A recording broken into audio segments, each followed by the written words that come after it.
¿Qué tal? Hola, pues bienvenidos. Durante los siguientes minutos estaremos hablando sobre la Guerra de Independencia de México y estaremos en específico explicando la tercera y cuarta etapa de este movimiento.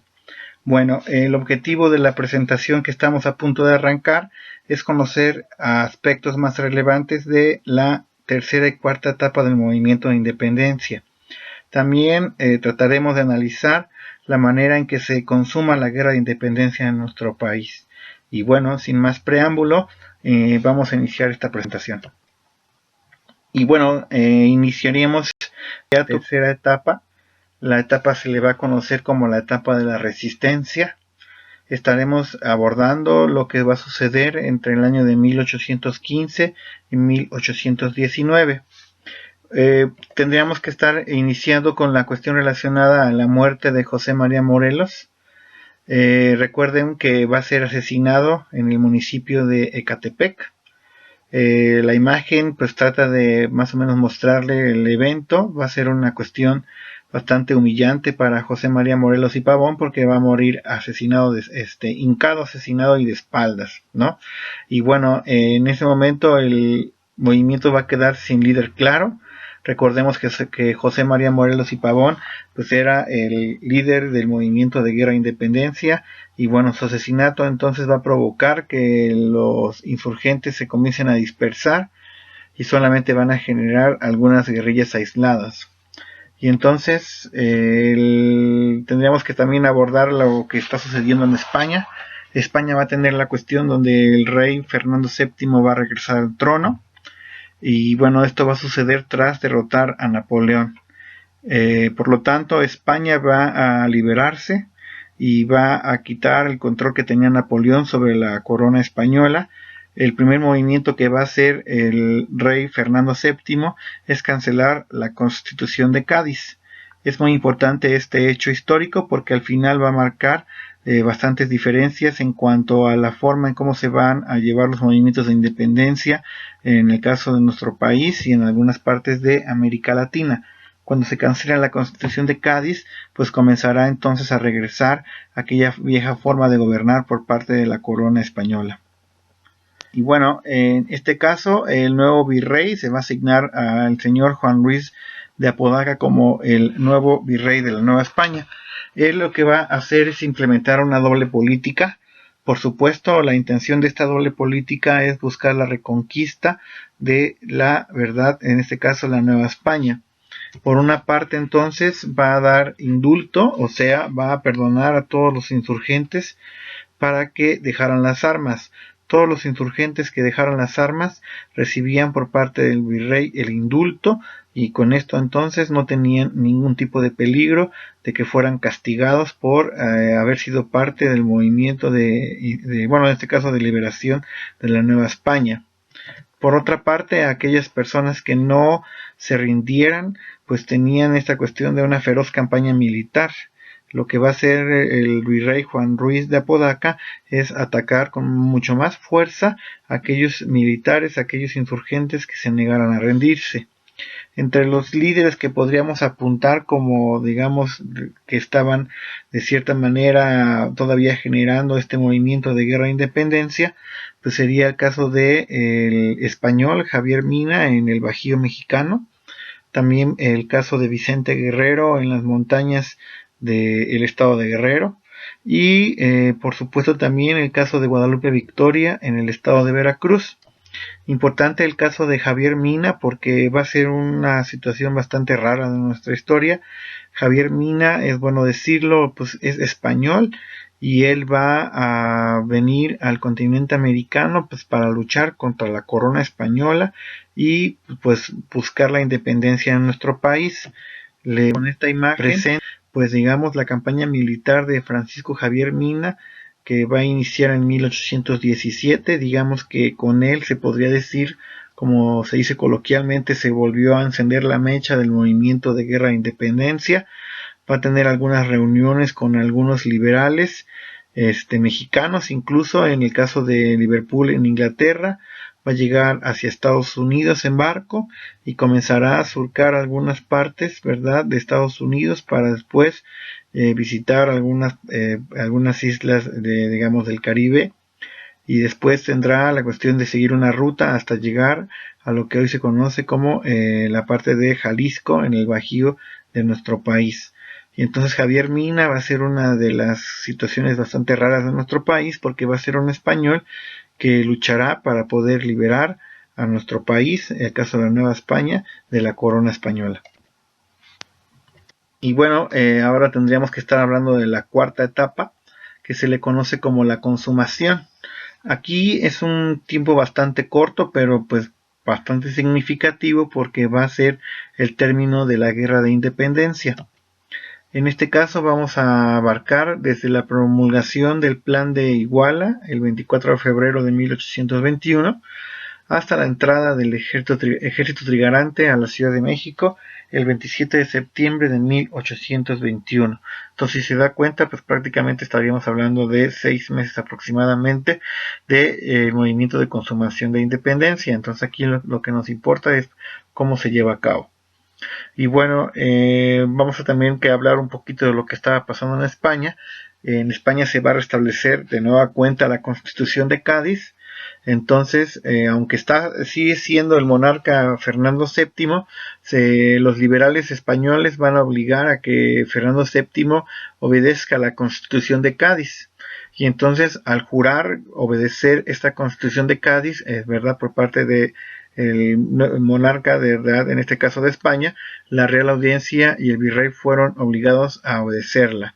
No con muchas ganas, por supuesto, porque ellos no iban a estar a favor de una constitución con bastantes ideales liberales. Y bueno, lo anterior va a perjudicar a la Iglesia mexicana, también va a perjudicar ese restablecimiento de la Constitución de Cádiz, va a obligar a que también algunos comerciantes, altos jefes del ejército y algunos grupos conservadores pues no estén, digamos, muy contentos, porque al final perjudicaba sus intereses, ¿verdad? Sus intereses sobre todo de cuestiones de poder político y de poder económico. Para poder tener esta cuestión de poder deshacerse de esta cuestión de la Constitución de Cádiz y del dominio español, por todo lo anterior se va a designar al criollo Agustín Iturbide. Lo está usted observando en la imagen. Agustín Iturbide va a ser elegido para terminar con el dominio español. Recordemos que Agustín Iturbide era coronel del ejército realista.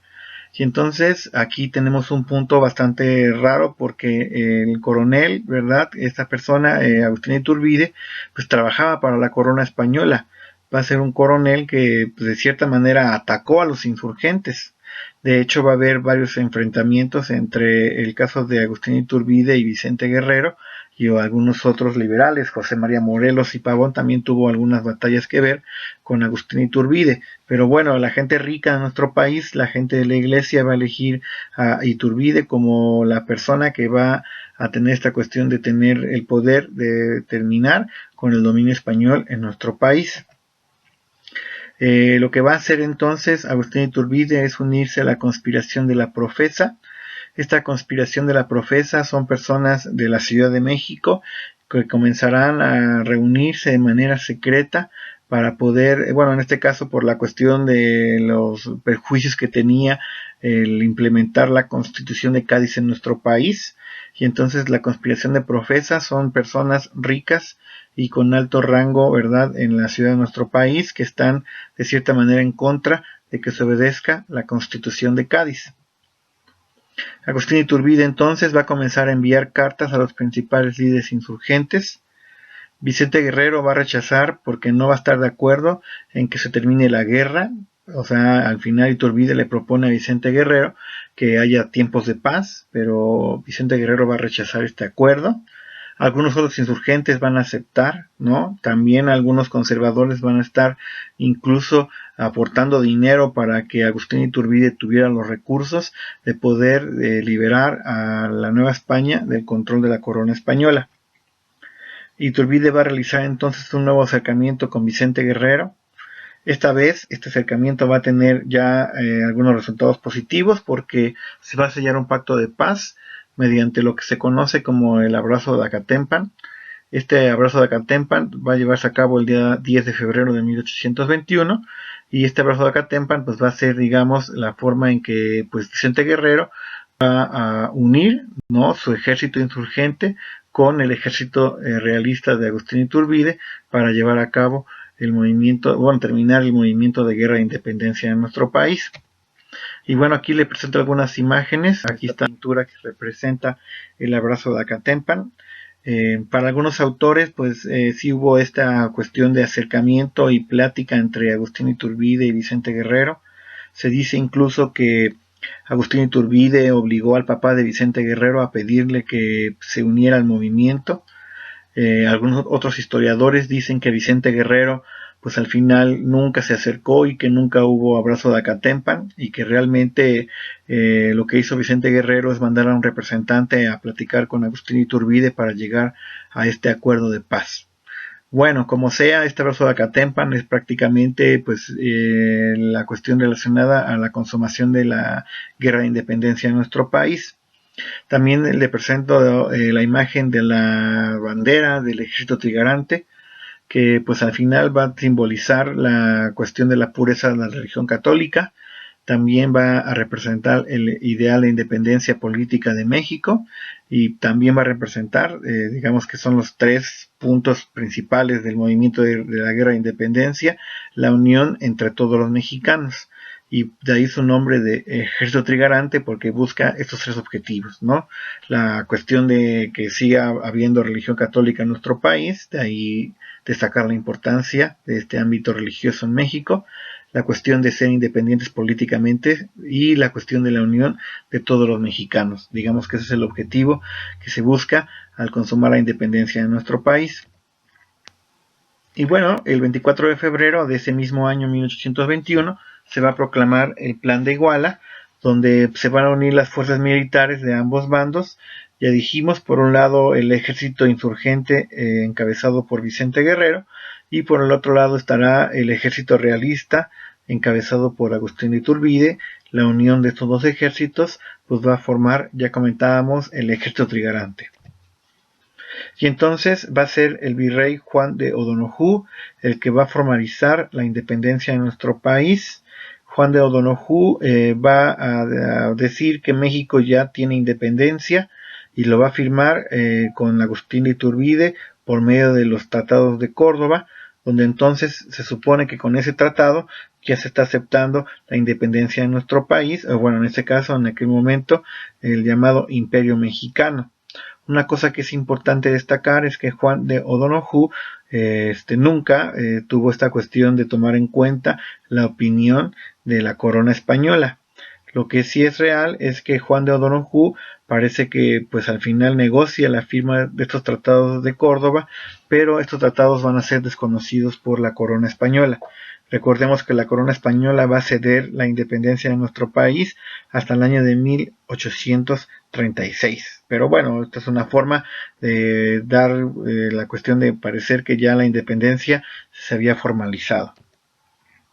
Y entonces los tratados van a señalar, entre otras cosas, que se va a ofrecer la corona del Imperio Mexicano a Fernando VII, o aquella persona que las cortes del Imperio Mexicano designen. Mientras tanto, se iba a gobernar por medio de una junta provisional.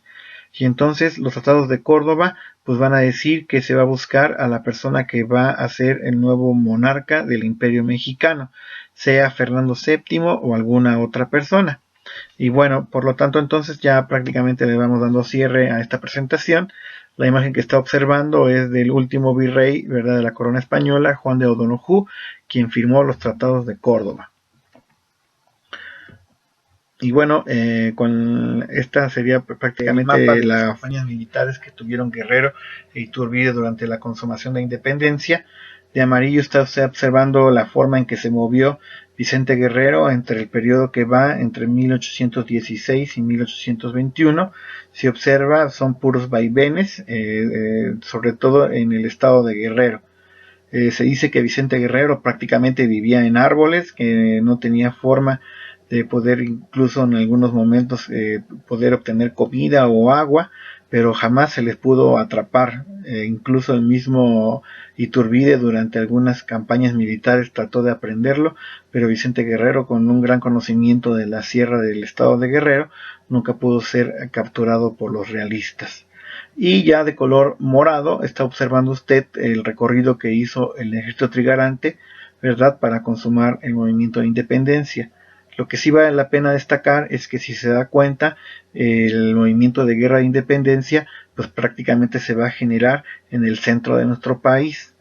O sea, la consumación de la independencia en nuestro país no va a tocar partes del norte y partes del sur de nuestro país, y no es entonces, no debe ser entendido como un movimiento nacional, porque al final solamente abarca partes del centro de México. Y bueno, Juan de Donojú hizo la entrega formal, se hizo toda una fiesta. Se entrega formalmente la Ciudad de México el 27 de septiembre de 1821, con la imagen que usted está observando.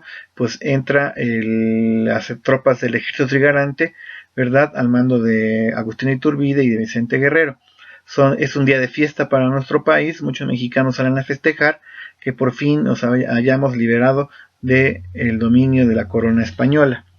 Y para terminar, entonces, por lo tanto, la independencia de México pues es una independencia negociada entre grupos de poder y caudillos insurgentes para conservar privilegios. Y entonces así debe ser entendido el movimiento de guerra de independencia de nuestro país, porque al final no va a estar involucrado ningún tipo de beneficio para la población, digamos, con menos recursos, porque esta independencia de México pues es pactada y prácticamente es un trámite que se va a llevar a cabo entre el ejército, ya digamos, entre lo que es el ejército de Iturbide y el ejército de Guerrero. Lo que buscan ellos es prácticamente conservar sus privilegios, sobre todo en cuestiones de poder económico y de poder político. Y perfecto, con esto le damos cierre a esta. Agradecemos muchísimo su atención y pues estaremos a la escucha, ¿verdad? Nos estaremos viendo y escuchando en los siguientes videos. Nos vemos, chao.